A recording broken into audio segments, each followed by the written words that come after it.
Muy buenos días a todas y todas las personas que están conectadas a nuestra cápsula educativa. Como ya deben saber, en esta ocasión tenemos la cápsula de manejo clínico de meningitis y para eso vamos a comenzar con la presentación de epidemiología con la profesional Yerti Martínez, que está a cargo de la vigilancia de esta enfermedad. Así que damos la bienvenida a Yerti para que nos comparta también su presentación. Adelante.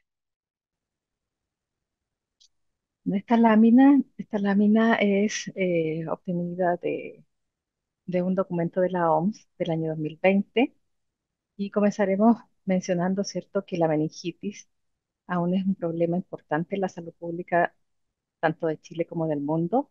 Es una enfermedad grave, es una enfermedad mortal, es considerada una emergencia médica y lo más importante para nosotros es que puede producir epidemias.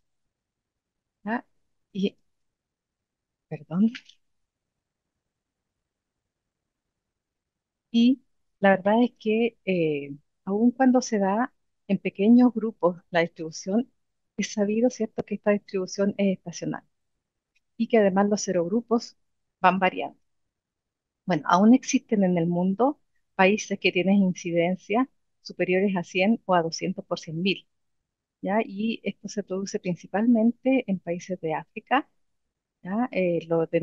Lo cual nosotros llamamos, ¿cierto?, donde se produce el cinturón de meningitis que va desde Senegal en el oeste hacia Etiopía en el este. ¿Ya? Tenemos que existen altas prevalencias y aún cuando se han implementado campañas de vacunación dirigidas a personas de 1 a 29 años en 26, perdón, de los 29 países de África, aún siguen apareciendo brotes y diferentes serogrupos asociados. Bueno, la OMS proporciona regularmente asistencia a estos países que tienen epidemias y en este contexto de esta alarma mundial por la meningitis, se ha trabajado en un proyecto mundial denominado Derrotando la meningitis para el 2030, del cual por supuesto Chile es parte y existe una comisión de trabajo en el MinSal que ya está elaborando una ruta también de trabajo para colaborar con el trabajo a nivel internacional.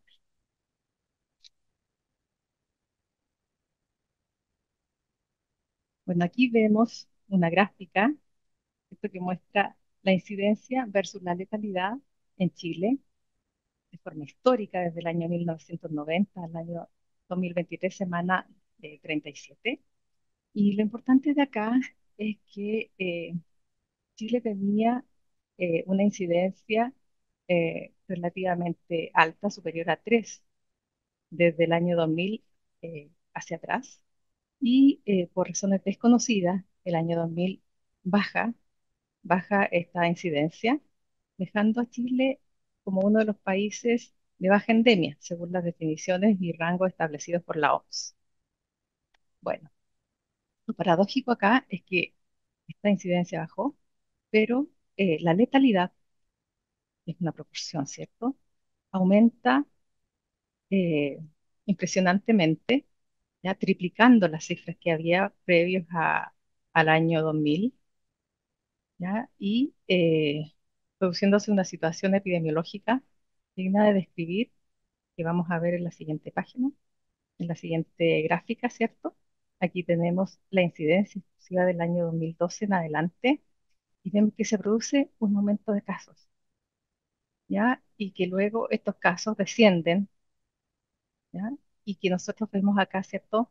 Que este descenso, eh, tenemos una flecha marcada, está de alguna manera marcado por un hito importante en el país, que es el inicio de la vacunación tetravalente el año 2014.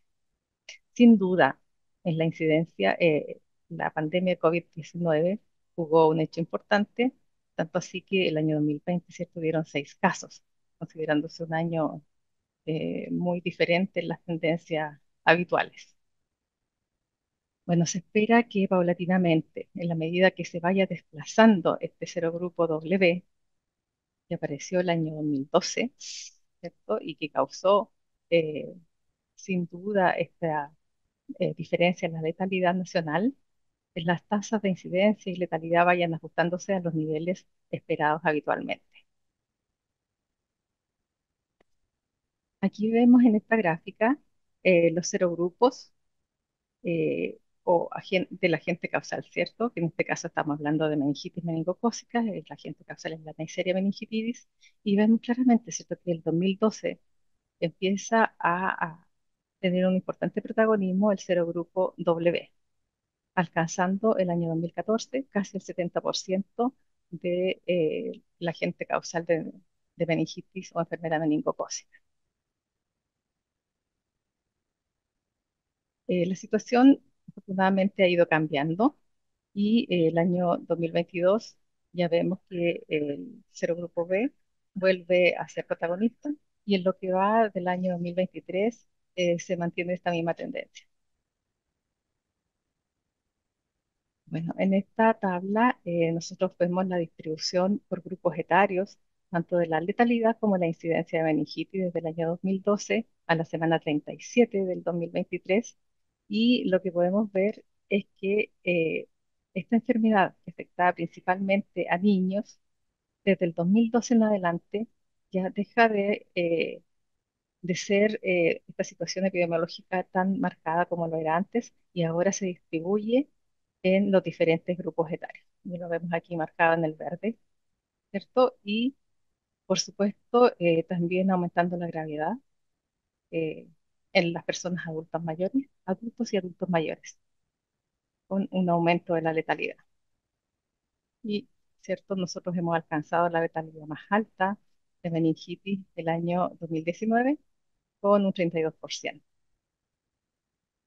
Y como mencionaba anteriormente, esperamos que en la medida que este serogrupo W vaya disminuyendo, también empiecen a ajustarse y disminuir la letalidad y llegar a cifras de incidencia o tasas de incidencia eh, habituales en el país. En relación al modelo de vigilancia, tenemos que nosotros a nivel país estamos tenemos tres componentes importantes en la vigilancia. Uno es el nivel central, otro es el nivel intermedio y el nivel local. Y el nivel central, ¿cierto?, está representado por el MinSal y en el MinSal el Programa Nacional de Inmunizaciones, el Departamento de Epidemiología y el Instituto de Salud Pública. En el nivel intermedio están representadas las Seremis o niveles regionales, ¿cierto? Y además ellos tienen su representante tanto del Programa Nacional de Inmunizaciones como de en las unidades de epidemiología y de laboratorios. Y en los niveles locales se encuentran los establecimientos de salud público y privados. Cada uno tiene un delegado de epidemiología. Por lo tanto, esa es la organización y existe un representante desde el nivel central al nivel local en cada una de las digamos, áreas que se trabaja en forma conjunta. En los documentos rectores, acá lo más importante es el decreto 7 del 2019 y el sistema de registro de casos de notificación obligatoria es la plataforma Epivigila. A nivel latinoamericano, todo lo que es el modelo de vigilancia es liderado por la Organización Panamericana de la Salud. En relación al sistema de vigilancia, tenemos que existe una normativa conductora, ¿cierto?, dada por circulares del año 2011 y del año 2017, tanto para vigilancia de meningitis bacteriana como la vigilancia de casos de sospecha de enfermedad meningocócica. Los objetivos principales del sistema de vigilancia son caracterizar la magnitud, tendencia, gravedad, agente y factores de riesgo para contribuir al conocimiento global de la enfermedad meningocócica, así como a su vez detectar casos, aplicar oportunamente las medidas de control evitando la ocurrencia de casos secundarios, detectar brotes y eventos inusitados para actuar en forma precoz en el control, identificar cambios epidemiológicos y contribuir a la evaluación de las medidas de salud pública. En relación a la vigilancia, esta está regulada por el Decreto Supremo número 7 mencionado anteriormente, del año 2019. La notificación es inmediata y universal y el sistema de registro es a través de la plataforma EpiVigila también mencionada.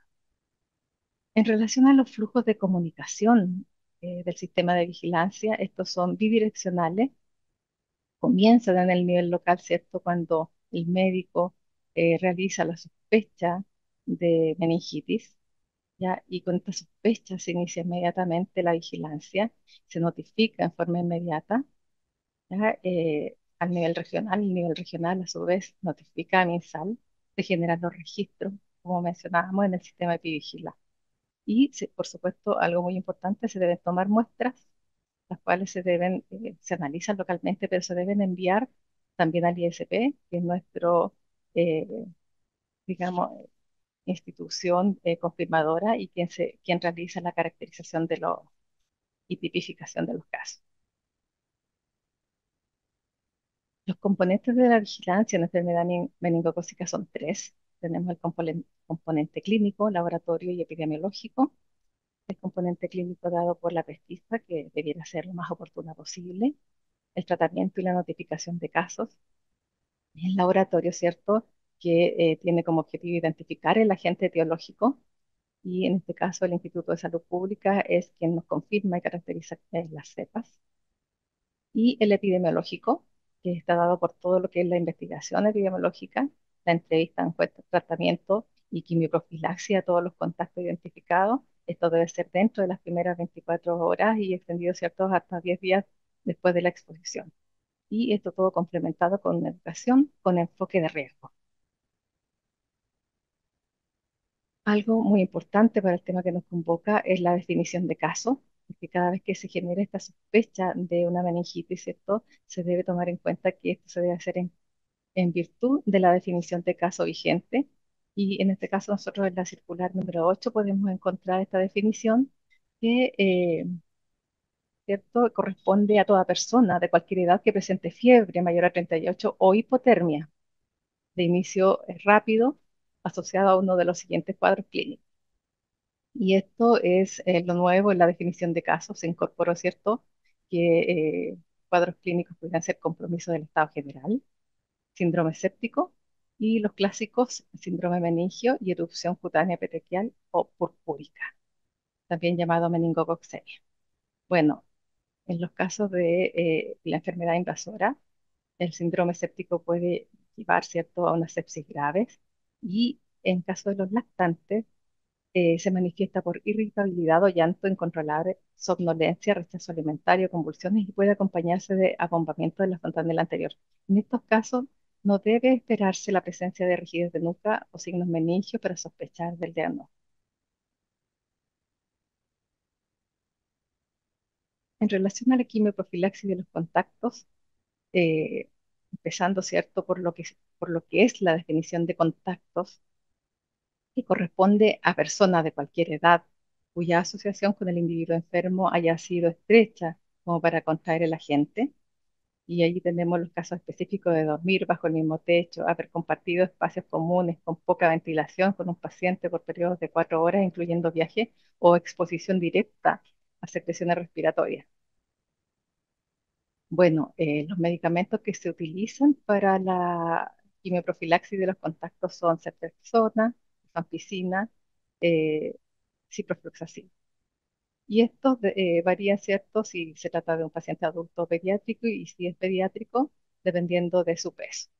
Por supuesto, aquí es importante siempre esta quimioprofilaxis, que son antibióticos, son indicados por el médico.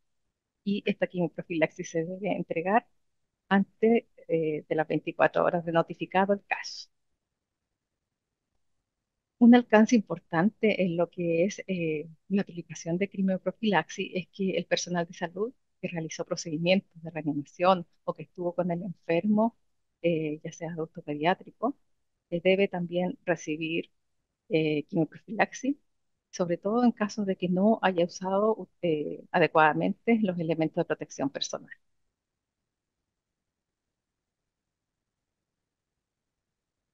En enfermedad meningocócica se trabaja y se evalúan 6 indicadores habitualmente, pero estos tres son los más importantes y los que de alguna manera involucran un trabajo conjunto de toda la red.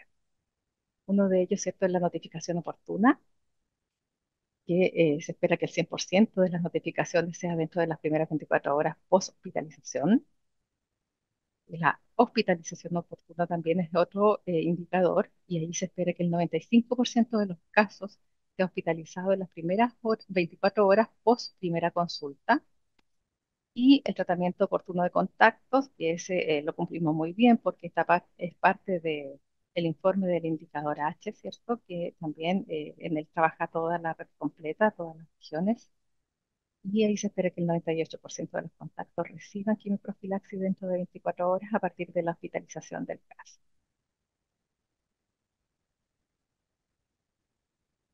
En relación a las medidas preventivas, la vacunación sigue siendo la estrategia más importante y como mencionábamos en la primera lámina, es una de las estrategias que actualmente la OMS tiene en su hoja de ruta como uno de los objetivos, ¿cierto?, para disminuir las meningitis, ojalá en un 50% los casos que son prevenibles a través de la estrategia de la vacunación. En nuestro país hemos incorporado vacunas contra la meningitis del 2014 y el 2023 se incorporó una nueva. Por lo tanto, el llamado acá es que todos quienes trabajan en lo asistencial, en lo clínico, se comprometan, ¿cierto?, en revisar los vacunogramas de los pacientes pediátricos y estar al pendiente de que las coberturas sean óptimas y adecuadas.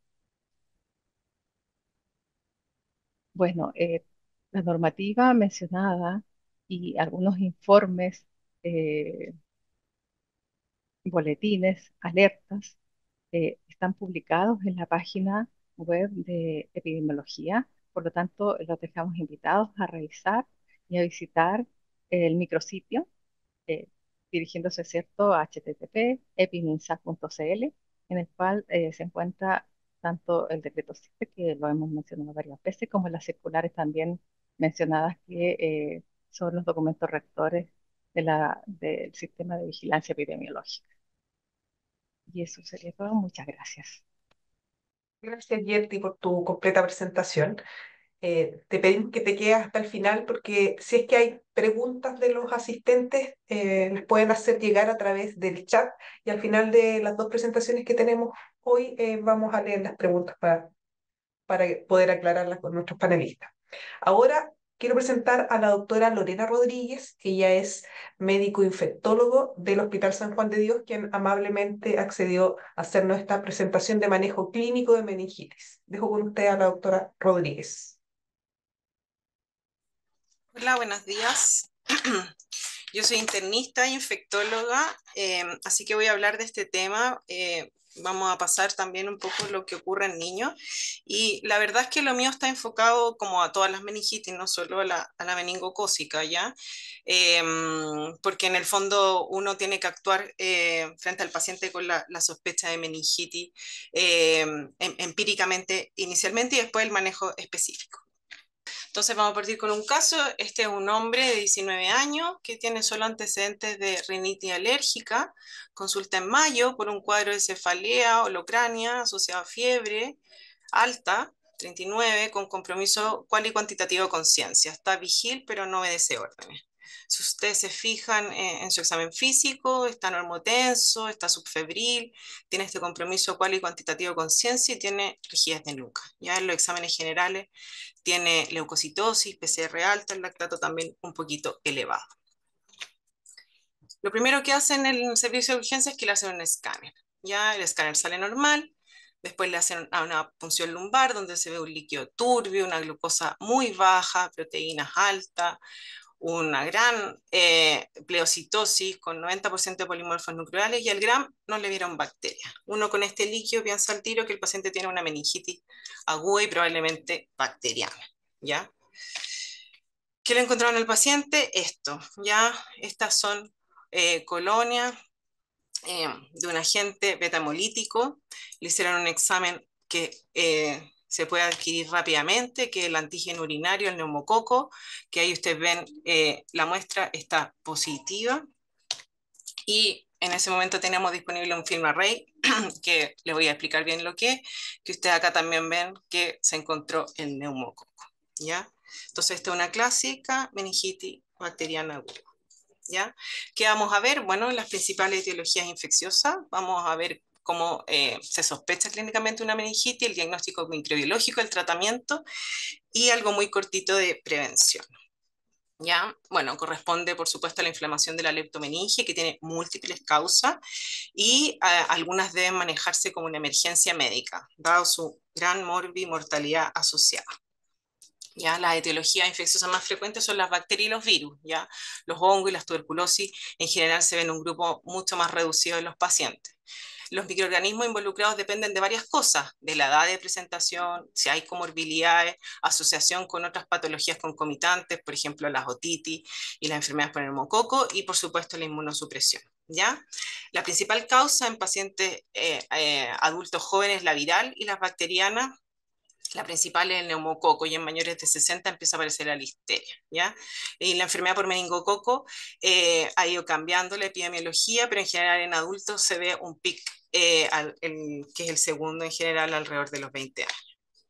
Ya, como les decía, en algunas revisiones, en algunos países se ha visto que las agentes virales son la principal causa de meningitis, y es lo que se considera meningitis aséptica porque el cultivo no estaba positivo. Ustedes se fijan acá en este dibujo en que los distintos agentes virales podrían tener predilección por distintas zonas, distintas células del sistema nervioso central, y de las causas comunes de meningitis virales están los enterovirus, los virus Coxsackie, los virus herpes, tanto el herpes simple como el virus varicela zoster, ¿ya? También hemos visto casos de meningitis aséptica asociada a primoinfección por el virus del VIH.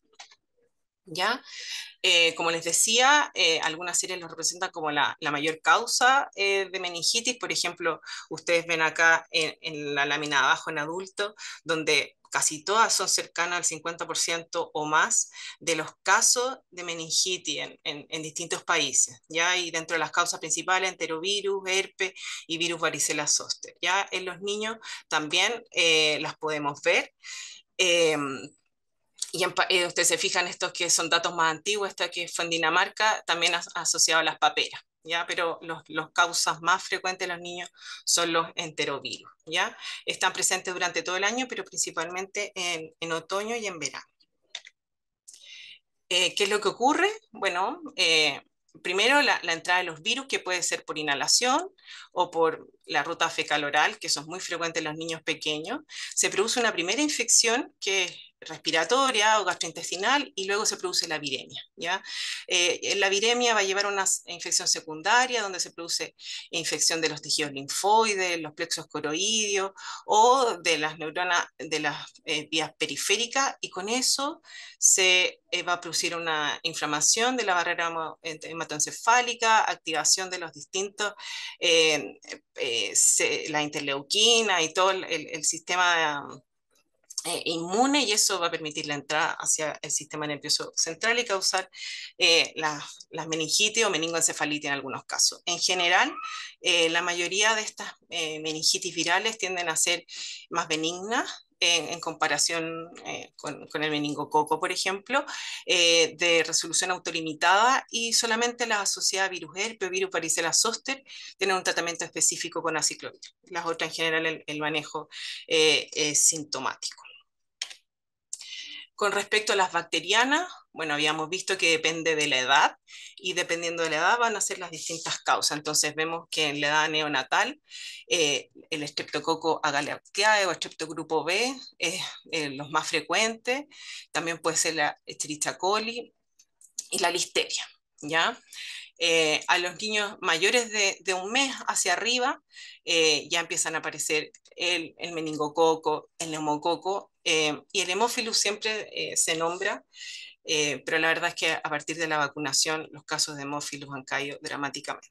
Ya, y en adultos, aquí el más importante es el neumococo, seguido del meningococo, la listeria en adultos mayores y con algunos factores de riesgo. Entonces, la epidemiología de las meningitis ha ido variando con la introducción de las vacunas. Como les decía, con la vacunación para el hemófilo ha caído enormemente esta etiología. El cuidado materno-fetal también ha permitido que las meningitis neonatales también estén disminuyendo afortunadamente. Y como mostraron anteriormente la pandemia por COVID, el hecho de mantenerse encerrados, disminuir el contacto, etcétera, también produjo una disminución de los casos, ¿ya? ¿Cuáles serían los principales factores de riesgo en adultos para meningitis bacteriana? Bueno, para el neumococo, la esplenectomía, la enfermedad renal crónica, los daños hepáticos, los pacientes con VIH, alcoholismo, diabéticos en tratamiento inmunosupresor, para el meningo, básicamente el déficit de complemento, para hemófilu, diabético, alcohólico, esplenectomizado y en mieloma, y la listeria en edad mayor de 60 años, también alcoholismo, diabetes o cáncer. ¿Qué se produce inicialmente? Bueno, una colonización de la nasofaringe, después se produce una invasión al torrente sanguíneo a través de la mucosa y eso permite la circulación de la bacteria en el sistema nervioso central. En listeria, en Streptogrupo B y en Streptosuis, la bacteria tiene como fuente el sistema gastrointestinal o genitourinario. Entonces acá esto estaría representado los diplococos, son las bacterias que pueden ingresar al sistema nervioso central como a través de la célula o entre las uniones o en esta forma como de caballo de Troya a través de una célula inmune. Ya se va a producir la activación celular, eso va a llevar a una cascada de inflamación, aumento de la presión intracraneana, edema cerebral y la meningoencefalitis. Muy cortito les quiero hablar de los principales agentes bacterianos. El neumococo es una Coccacia gram positiva encapsulada y clínicamente, o sea, en el laboratorio, perdón, uno la puede ver como un diplococo. Tiene una membrana celular lipídica que tiene una pared celular con peptidoglicano y ella tiene una cápsula polisacaria. Y esto se los comento porque la protege la fagocitosis y constituye un importante factor de virulencia y también tiene que ver con la generación de las vacunas, ¿ya? El reservorio humano se han descrito al menos 100 serotipos, pero solo algunos de ellos se asocian a enfermedad invasora. ¿Cuáles son los grupos de mayor riesgo de presentar infecciones graves? Son los menores de 2 años, los mayores de 65 y los inmunocomprometidos. Con respecto a la Neisseria meningitidis, también es una bacteria aeróbica encapsulada pero gram negativa. Hay varios serogrupos, pero los más importantes son el A, B, C, W, X, Y. ¿Ya? La enfermedad meningocócica ya la vimos, es de distribución mundial, sus reservorios son los seres humanos y hasta se estima que un 5 o un 10% hay población sana que la aporta. ¿Ya? Principalmente en adolescentes y adultos jóvenes. Se transmite de persona a persona a través de secreciones respiratorias o contacto directo, ¿ya? Pero también se podría transmitir por contacto indirecto o a través de utensilios contaminados. Por último, hemófilos, solo quiero decir que un cocobacilo gram negativo y que después de la vacuna se ha estimado una disminución global de casos de meningitis en 49% y hasta un 90% de las muertes asociadas a esta infección. Así que cada vez, yo he visto solamente una vez un paciente con meningitis por hemófilo. Y el Streptogrupo B, que es importante en los niños y en los adultos mayores. Hay varios serotipos y este complejo clonal 17 es una cepa hipervirulenta y representa el 80% de las infecciones. Ya, entonces, en adultos, ¿qué pensaríamos? Bueno, la primera causa frente a un paciente que consulta por meningitis probablemente vamos a pensar que es viral, enterovirus, virus herpes simple, ¿ya? En adultos más jóvenes, el meningococo. Después, en adultos el neumococo, en adultos más mayores, en mayores de 60 la listeria. Cuando hay sinusitis, otitis media, hay que pensar que la meningitis probablemente es por neumococo. En nuestros pacientes con VIH, el criptococo, principalmente con CD4 bajo 100, la tuberculosis y por supuesto el neumococo siempre. ¿Ya? Y asociado a inmunosupresión, recuerden que los pacientes esplenectomizados tienen riesgo de tener infecciones por bacterias capsuladas, que son justamente estas, neumococo, meningococo y Haemophilus influenzae, ¿ya? Y los pacientes diabéticos, con OH, ya vimos con cáncer el riesgo de la listeria. ¿Cómo vamos a hacer el diagnóstico? Bueno, tenemos que juntar todo esto, ¿ya? Lo clínico, el laboratorio, el estudio, la punción lumbar, obviamente el estudio microbiológico. Y la neuroimagen, que en general, obviamente estos pacientes no tienen nada, vamos a ver que es necesario en algunos casos, ¿ya? Entonces, en la meningitis neonatal, algo comentaron en la charla anterior, pueden haber síntomas inespecíficos como irritabilidad, disminución de la ingesta, puede haber distrés respiratorio, palidez, hiper o hipotonía, ¿ya? Alteración del estado de conciencia. La fiebre puede estar presente, también pueden haber convulsiones y el abombamiento de la fontanera y las parálisis de pares craneales, por supuesto que ya es un cuadro más grave, más severo. ¿Ya? Y el shock séptico concomitante se puede presentar hasta en un 35% de los casos. En rojito serían como las que uno tiene que poner más ojos, son banderas rojas, ¿ya? Los niños mayores de un año presentan, mientras van aumentando en edad, ya los síntomas más clásicos, como fiebre, calofrío, cefalea, la rigidez de nuca, también pueden aparecer vómitos, fotofobia, ¿ya? El compromiso de conciencia y las convulsiones podrían alcanzar hasta el 50% de los pacientes que consultan y se ingresan al hospital. El RATS petequial en la extremidad es más frecuente en la meningococcemia, pero no es exclusivo. También se podría ver en neumococo.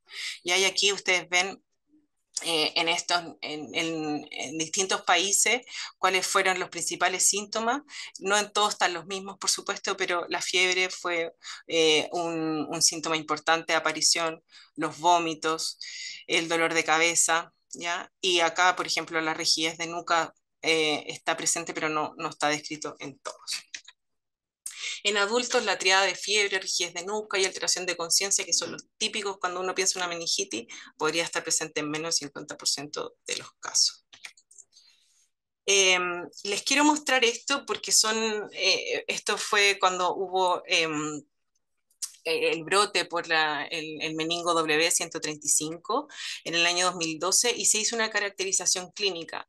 Y hay cosas que me gustaría comentarles de acá porque me parecieron muy interesantes. Bueno, acá se concentró principalmente en la región metropolitana. Ustedes ven acá los casos fallecidos, son de distintas comunas de Santiago. Dentro de los síntomas que vieron acá, la fiebre, el cuadro catarral, o sea, en el fondo coriza, como sentirse resfriado, náuseas y vómitos fueron los principales síntomas. Y la diarrea se vio que fue mucho más frecuente como síntoma en los pacientes que finalmente fallecieron, ¿ya? ¿Y qué pensaron las personas que recibieron a estos pacientes cuando consultaron? Bueno, acá vemos como los diagnósticos sindromáticos. Pensaron que pueden ser infecciones respiratorias, gastrointestinales, fiebre sin foco y sepsis, ¿ya?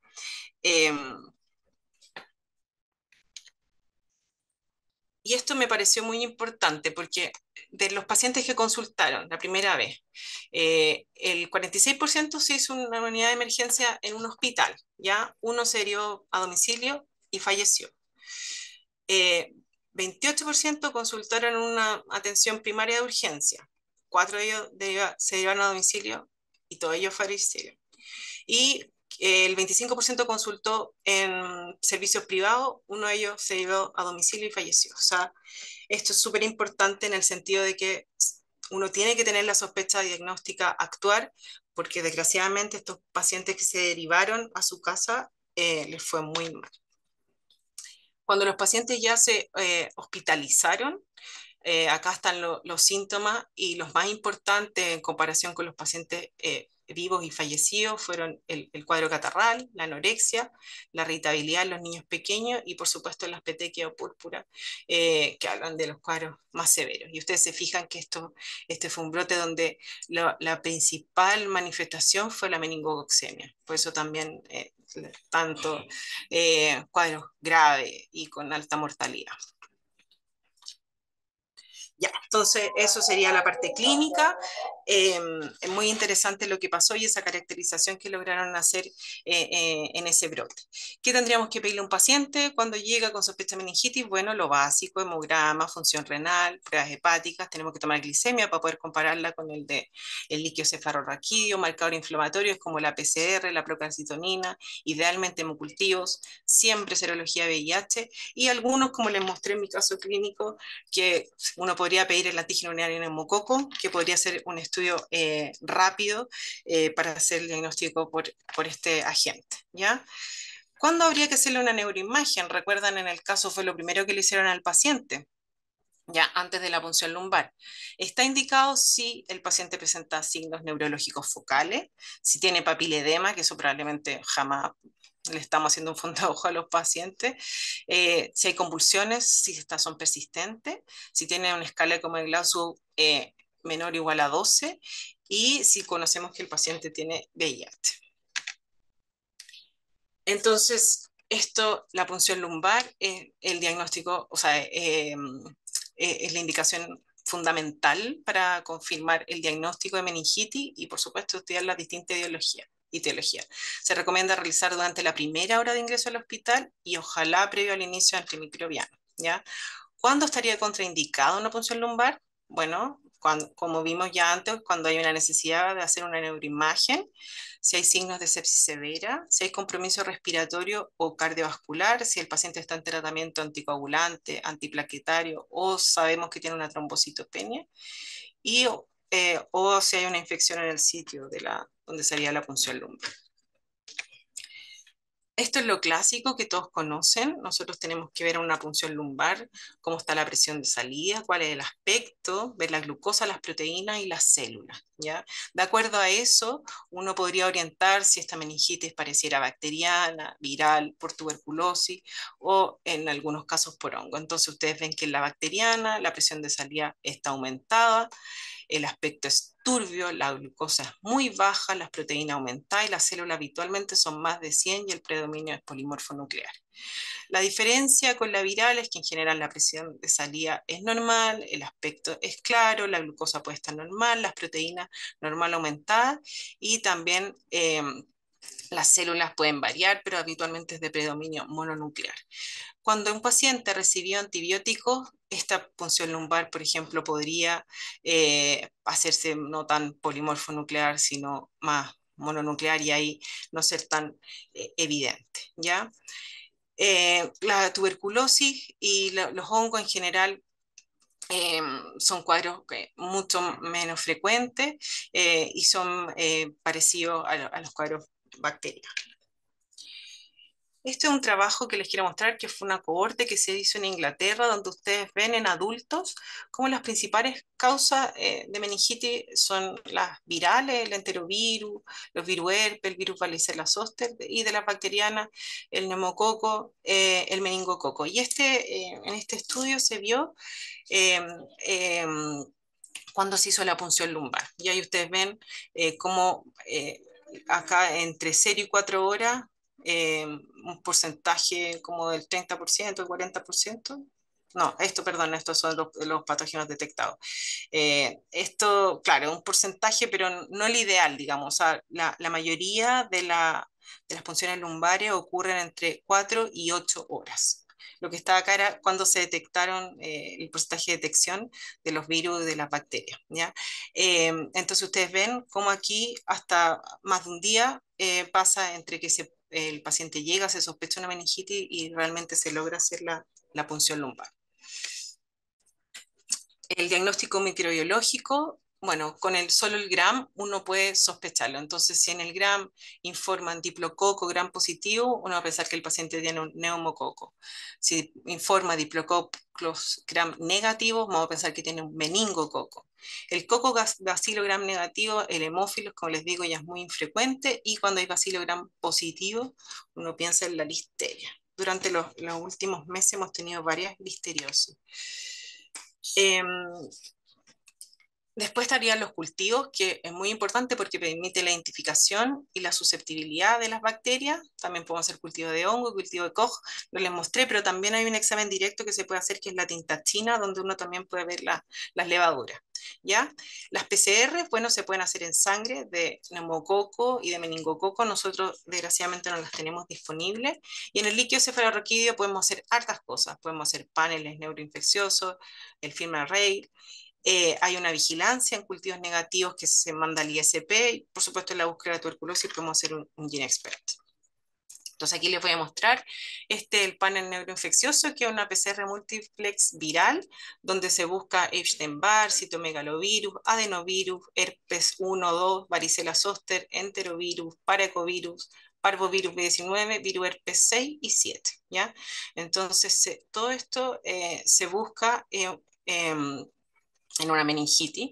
Eh, Acá tenemos el film array, que es una técnica también de biología molecular, donde se buscan bacterias, virus y el criptococo, neoformans y el GAT. Ya de las bacterias está la Escherichia coli, el Haemophilus, la Listeria, el meningococo, el neumococo y el Streptogrupo B. ¿Ya? ¿Qué ocurre cuando un paciente tiene una punción lumbar con pleocitosis? Habitualmente tiene más de 100 células, pero el cultivo fue negativo, se manda al ISP, eso no se ve muy bien, yo no lo veo muy bien, para hacer un estudio también molecular, en el cual se busca meningococo, neumococo, agalactiae, hemófilo y listeria, ¿ya? Entonces, por ejemplo, este paciente se envió con una punción lumbar que tenía una glucosa de 50, unas proteínas de 2,4, 1200 leucocitos, 80% polimorfo nuclear, pero el cultivo fue negativo. ¿Que eso por qué puede pasar? Puede ser por inicio precoz de antibiótico, que es lo más frecuente, o sea, que se pasaron el antibiótico antes de hacer la punción lumbar. En este caso, desgraciadamente, resultó todo negativo, pero esa es otra manera en que nosotros podemos hacer el estudio, y es una vigilancia que se hace en el Instituto de Salud Pública. Ya, con respecto al tratamiento, lo más importante es la evaluación clínica del paciente, o sea, ver cómo está respirando, el sistema cardio, el ABC, cómo están todos los signos vitales, etcétera. ¿Ya? Definir si el paciente requiere una unidad de cuidado intensivo. Eso también, por supuesto, que va a aumentar la sobrevida. Ya, si el paciente está muy comprometido de conciencia, hay que evaluar si requiere intubación o de otra cara. Todas las medidas generales de hidratación, manejo de la fiebre, etcétera. Y recordar que en sospecha de meningitis, mientras uno no sepa a qué agente estamos expuestos, hay que mantener precauciones estándar y de gotitas hasta tener el resultado del agente. Y hay que mantener la mascarilla hasta 24 horas después del inicio de los antibióticos en meningococo y en hemófilo. El tratamiento antibiótico precoz disminuye la mortalidad. Eso está descrito desde hace muchos años y se sigue manteniendo. ¿Ya? Este último trabajo del año 2022 demostró que el inicio antes de las 2 horas de los antibióticos mejoraba la sobrevida, así que lo más precoz posible.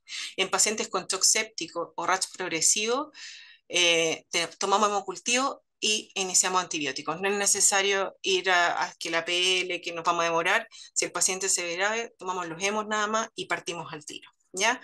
Con respecto al uso de corticoides, en el año 2002 se hizo este estudio en que se usó la dexametasona previo o concomitante al inicio de antibióticos, y demostraron una disminución en la mortalidad y disminución en el riesgo de desenlaces desfavorables. ¿Ya?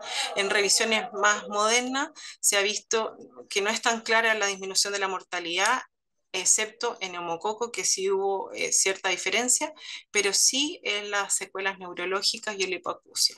Entonces sí estaría recomendado por eso, y en neumococo por la mortalidad. Y en niños solo se ha visto que disminuye la secuela asociada a hemófilo, así que se mantiene solamente hasta saber qué tipo de agente es en niños. Ya el tratamiento empírico depende en los niños si es una meningitis neonatal precoz, una meningitis neonatal tardía, o si el niño ya tiene más de un mes. Ya en general, el tratamiento de la meningitis neonatal precoz es con ampicilina y gentamicina, las dosis que están ahí indicadas. En la tardía, vancomicina y ampicilina, y en niños más grandes, cefotaxima más vancomicina.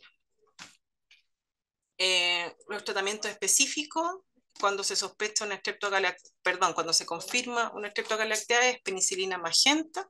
Si el paciente está estable, se suspende la gentamicina y se mantiene con penicilina, todo esto por 21 días.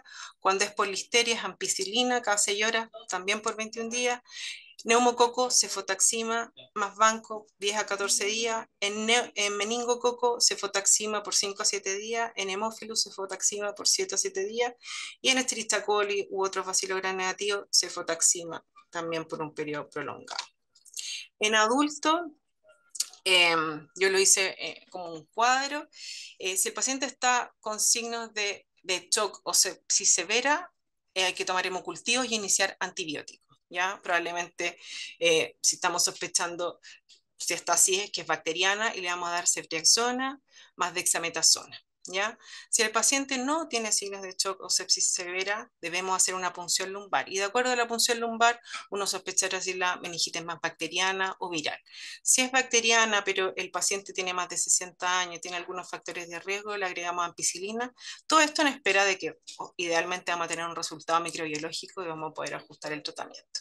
Si la punción lumbar sospechamos más que es de origen viral, hay que dejar aciclovir en esas dosis. ¿Ya? Yo desgraciadamente no mostré los boletines epidemiológicos, pensé que lo iban a hacer anterior con respecto a la susceptibilidad, porque eso es muy importante, porque en adultos seguimos usando ceftriaxona y no vancomicina como en los niños, y eso tiene que ver porque el ISP estudia todas las cepas de neumococo invasor y se ha visto que en niños hay un aumento de la resistencia a la penicilina y también en algunos casos a la cefotaxima. Entonces, en niños sí ocupamos la vancomicina para el tratamiento por el riesgo de resistencia y en adultos afortunadamente hasta ahora, aunque ha habido un aumento, se ha mantenido la susceptibilidad a la ceftriaxona, por lo tanto en adultos todavía no es necesario usar la vancomicina. Esto es el cuadro que nosotros tenemos en nuestro hospital del protocolo de manejo frente a la sospecha de una etiología viral. Como les digo, es útil en virus herpes, en virus varicela zoster. En los otros el manejo es solo sintomático.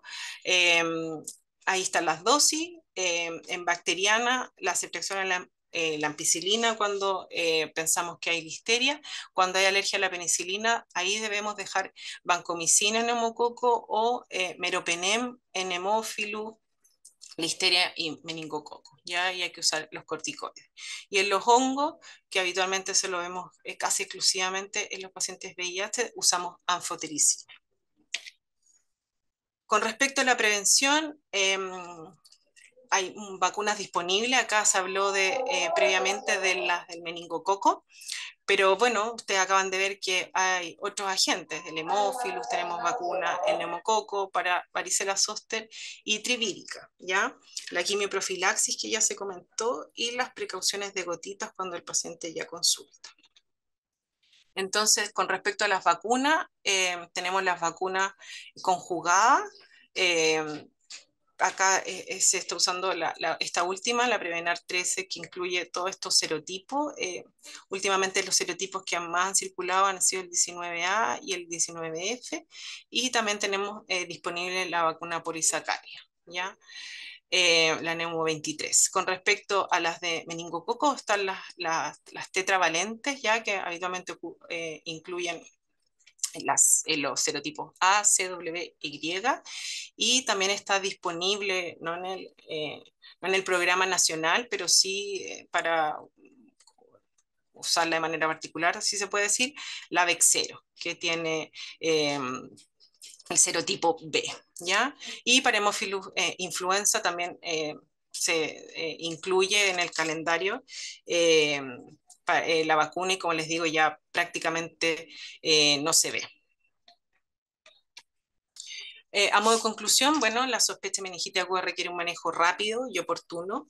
La mayoría de los pacientes no es necesaria una neuroimagen prueba de la punción lumbar, solo va a retrasar nuestro diagnóstico y nuestro tratamiento. Y el estudio etiológico es fundamental porque permite dar un tratamiento adecuado y evitar dar tratamientos complejos que pueden tener reacciones adversas. Así que es muy importante tratar de hacerlo y hacerlo bien. Muchas gracias. Agradecemos a la doctora Rodríguez por su clara presentación y muy completa además. Ahora vamos a dar el espacio de las preguntas y respuestas. Y la primera pregunta que apareció en el chat tiene que ver con el manejo en lugares comunitarios. Dice, agradecemos explicar cuál es la conducta en la comunidad, jardines, colegios y en servicios clínicos donde se detecta la sospecha de meningitis sin saber aún si es viral o bacteriana. Ahí le voy a pedir a Doris Gallegos de Epidemiología que nos pueda reforzar ese tema, por favor. Hola, buenos días. Gracias por la exposición, doctora. Súper interesante ver un poco la clínica, ¿cierto? Uno que la mira desde los datos, obviamente es muy importante y uno también reflexiona, no puedo dejar de reflexionar sobre las distintas formas que nosotros tenemos de hacer operativa esta vigilancia. Efectivamente, solamente se abordó en esta presentación la vigilancia de la enfermedad meningocócica, que es donde se requiere, digamos, el tratamiento de contacto más precoz y es donde hay mayor despliegue, ¿cierto?, de parte de la autoridad sanitaria y de los de equipos de la APS, generalmente, ¿cierto?, y de los delegados de epidemiología. Pero claramente están también estas otras circulares o normativas para las meningitis bacterianas, donde no hay acciones inmediatas en el sentido del tratamiento de contacto, a no ser que se identifique un hemófilo influenza de tipo B, y entonces ahí entramos ya a revisar el tema de la vacunación, entre otros. Respecto al manejo de brote, efectivamente es muy raro tener o sea, de hecho, no lo mostramos ahora en la presentación, pero casos secundarios relacionados a meningococo tenemos años anteriores, mucho antes, pero casos bastante aislados. Tener 2 casos o 3 casos relacionados, en este caso a meningococo, ha sido en situaciones bastante inusuales y generalmente se da cuando hay una identificación tardía del caso primario, generalmente a través o del coprimario, digamos, cuando los dos se asume que tienen la misma fuente de infección.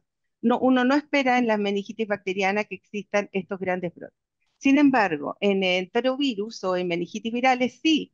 De hecho, hemos tenido más experiencia en el abordaje de este tipo de brote. Y en ese sentido, sí, ya sea estos agentes bacterianos, virales o cualquier otro, las ETA, que es lo más frecuente, ¿cierto? Hoy día, ayer, en la exposición anterior, estábamos abordando los brotes de escabiosis, que han aumentado considerablemente en la notificación en los colegios. Entonces, todo independiente del origen, de la causa mientras se detecte que sea de origen infeccioso, se activa nuestro equipo de la Seremía de Salud, donde están las unidades de epidemiología. Entonces, lo interesante aquí es activar al sistema, que ingrese un caso a vigilancia y que se hagan las preguntas, ¿cierto?, que te van a permitir identificar o no identificar un brote.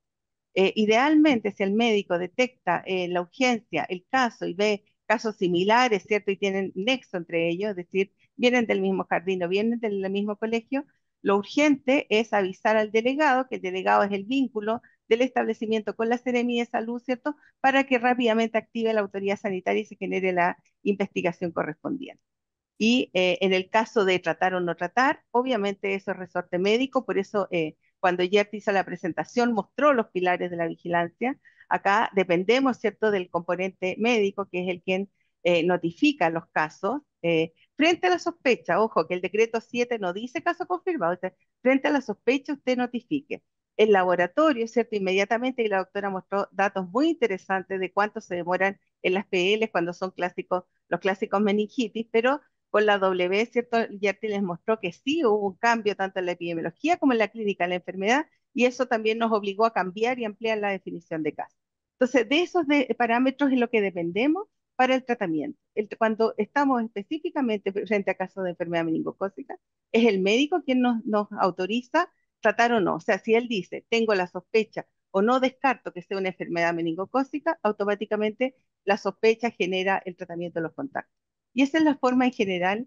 eh, sí, depende, todo depende de la gente. Si encuentras meningitis virales, eventualmente podría haber medidas adicionales. ¿Ya? A eso se refiere un poco a dónde apuntan las medidas de control. Todo depende de la magnitud, la gravedad, donde estén. Por eso es que se hace la investigación. Se tiene que determinar cuánto, en el caso de los colegios jardines, está todo en un nivel o en 2 niveles. Efectivamente, podrían haber suspensiones de clase, pero todo depende de la magnitud y gravedad de la situación. O sea, dependiendo de la gente y los mecanismos de transmisión, es que se toman las medidas. Gracias, Doris. Hay una pregunta también que tiene que ver con profilaxis. Dice, ¿está indicada independiente de la vacunación de los contactos? Así es, así es. El tratamiento de contacto, estoy hablando específicamente de la enfermedad meningocócica, que es donde se despliega, de acuerdo al calendario, está de acuerdo a la edad, como bien lo explicó Yerti, se empiezan a buscar todos los contactos directos, los contactos relacionados al caso, índice, ¿cierto?, en investigación, desde los 10 días antes de la aparición de la enfermedad.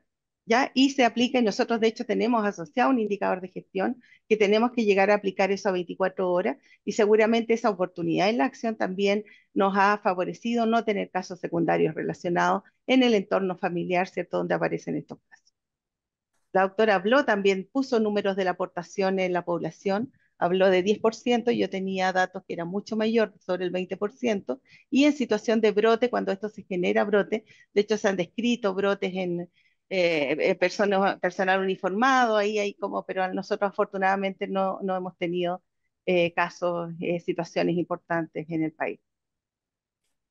Gracias, Doris. Creo que ahí están contestadas por lo menos las preguntas en relación al manejo de contacto en caso de brotes. Doctora, aquí hay algunas preguntas de manejo clínico. Dice un asistente, yo trabajo en un hospital de baja complejidad y en ocasiones es difícil derivar a pacientes por dificultades en la red.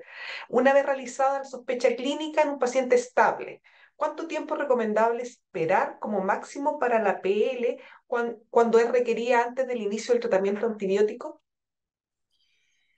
Acá prima el paciente, o sea, si ustedes no van a tener idea cuándo les van a dar la cama, cuándo va a llegar la ambulancia, bueno, tiene que primar el beneficio del paciente y se partirá el antibiótico sin poder tomar la punción lumbar. Si existe la posibilidad de tomar exámenes, tomar cultivos previos, hemocultivos, digamos, obvio que lo ideal es hacerlo antes, pero o sea, no vamos a esperar a hacerle la punción lumbar si el paciente no se ve, empieza a deteriorar, o no sabemos cuándo se va a trasladar, o sea, si esto se va a demorar 2 días, yo no puedo esperar 2 días para hacer el diagnóstico de una meningitis.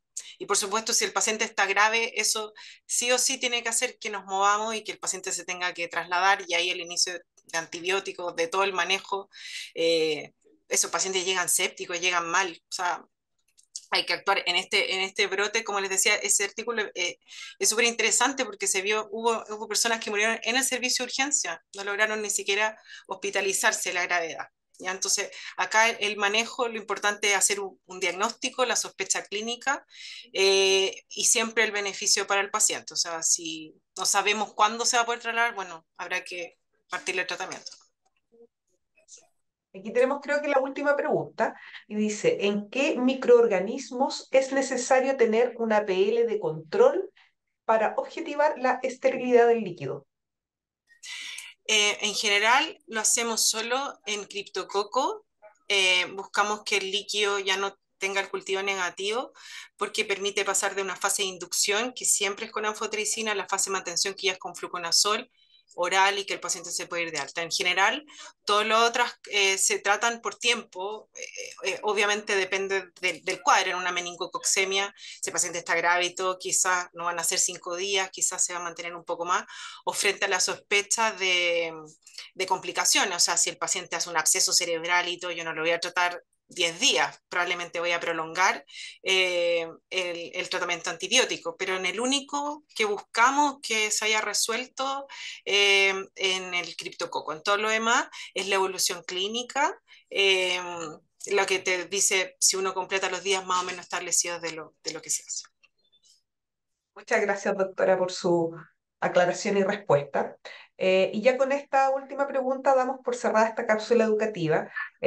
Solamente agradecer nuevamente a la doctora Rodríguez por su presentación, por su disponibilidad a colaborarnos en estas actividades de capacitación, y a las profesionales de epidemiología que nos acompañaron también con toda su aclaración y presentación, Doris Gallego y Yerti Martínez. Así que muchas gracias a todos los conectados y nos estamos viendo en una próxima cápsula educativa.